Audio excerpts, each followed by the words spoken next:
response plan, which the borough wrote, as I said, about 10 years ago. Although last year we approved the emergency operations plan. This was a subsection of the emergency operations plan. So council's approved this as recently as less than a year ago.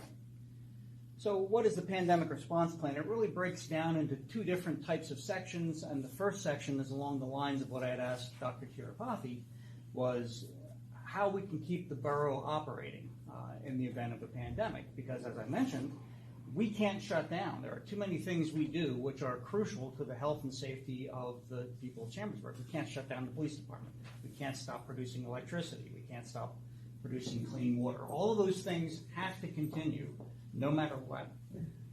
And so a big part of this plan is, can we work with up to half of our workforce gone for sickness, and also do we have sufficient supplies to last for a period of up to 30 days in case the supply chain is interrupted? Do we have enough gasoline to last, for instance, for that period of time so we can continue to operate our vehicles?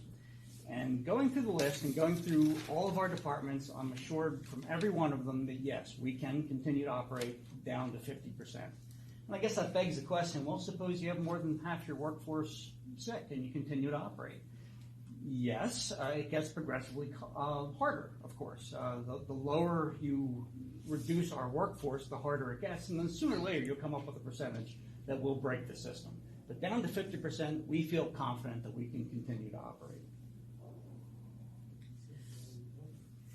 There is one section we even added here just in recent days, is that suppose the supply chain is interrupted to the point where it's difficult for our employees to feed themselves.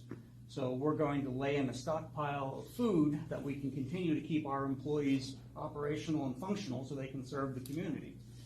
So that's one addition we've made just in recent days, actually, at the borough manager's suggestion. So that's essentially it for can you keep the borough operating. That's probably the most important part of the plan, just because it's so crucial. But the second part of the plan is to try and mitigate the impact of the coronavirus on the community. Now, it's worth noting and emphasizing that we're not a healthcare facility. We can't go out and fight the disease ourselves. But there are certain things we can do. And one of those things we're doing tonight, we're providing information in the community on what they can do to protect themselves. And we're doing it with this meeting, and also we're approving a utility bill flyer that's going to go out to everybody in the community. So that's a good first step. We're also going to be encouraging social distancing, and in this context, that might mean that we get to the point where we start canceling various meetings and events that the borough is holding. We don't want to have big meetings in the middle of a pandemic where people are gathered together and can trade the virus around. So maybe some of our subcommittees, maybe some of our athletic events, maybe other things would need to be canceled until we get through the crisis. That's a decision we'll make as we get further into it, but that's a possibility we do have to keep in mind. I mentioned food for the employees. There's another thing I want to talk about. Food for the citizens. And this was something that I became aware of when we were, Alan Kaufman and I were reading a book a few years ago on the Spanish flu. That was in 1918 and 1919. And we've talked about this before, although it's been a few years now. And one of the issues with the Spanish flu was that people became so sick, and healthy people became so paranoid of being around sick people, that they got to the point, the sick people did it, they couldn't even feed themselves, and the healthy people wouldn't even dare to look in on them. So some people didn't die of the disease, they literally starved to death in their own homes. So we thought about that and what we would do in today's environment, and so I thought a little bit about what type of organizations do we have in the community that has both compassion and the ability to make food, and I think the solution we came up with was turning to the faith-based community. And so that if our citizens are contacting us saying, look, we don't have any food, we're too sick to feed ourselves, the plan would be that we reach out to the faith-based community and say, look, there's this guy near your church, can you send him some food? And it's not going to be based on whether they're a member of your church or not, it's going to be the closest person to your church.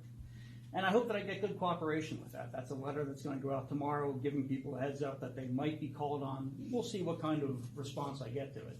But that's the plan I have for feeding people who become so sick that they can't feed themselves. And hopefully we'll never actually reach that point. Can I just point, I think that's a great point. Well, we're really, obviously, we have a wonderful community with very interconnected neighborhoods. I think what we're mostly concerned about for people who are maybe elderly or live by themselves and don't have family, or people who will look on them. And for those kind of homebound people, and we're going to hear in a few minutes from the fire chief about the ambulance service, but they're well aware that we have people in this community who are very isolated from the rest of the community. And when they reach out to us, either through emergency public safety or through the emergency management agency or whatever, Dave is going to have a system by which he can use the faith-based community to reach out to some of those homebound people who might not have family members to look in on them, so that we work a little bit closer, a little bit more tight-knit as a community for those people who might be a little bit more on the edge. And we want to make sure that somebody is able to address their needs as well. I think that's a great plan, but obviously that's only going to come into effect in certain situations. For most people, we don't have any reason to believe that there won't be either a member of that family or somebody in their circle who will be able to continue, even if,